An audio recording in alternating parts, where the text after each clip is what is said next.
Halika dito. Teka, bakit? Anong gagawin mo sa akin? Nakita ko kaninang nag-withdraw ka sa ATM. Sinundan kita. Kaya ngayon, akin na lahat ng pera mo. Nakita mo ako sa may ATM? At gusto mong kunin pera ko? Shh! Huwag kang sisigaw. At wala nang maraming arte. Kung ayaw mong masaktan, bilisan mo. Wow, pare! Ang ganda ng kutsilyo mo! Ha? Saan mo nabili yan? At magkano mo nabili? Hoy, ako ba niloloko mo? Gusto mo bang masaktan? Hindi, seryoso ako.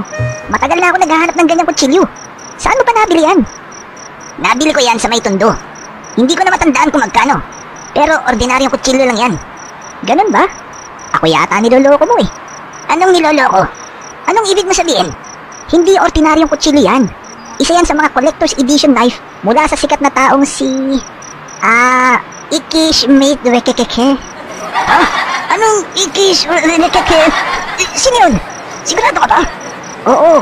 At handa akong bilhin sa'yo yan ng 20,000 pesos. 20,000? Para dito sa kutsilyo? Ako ba niloloko mo? Hindi ako nagloloko.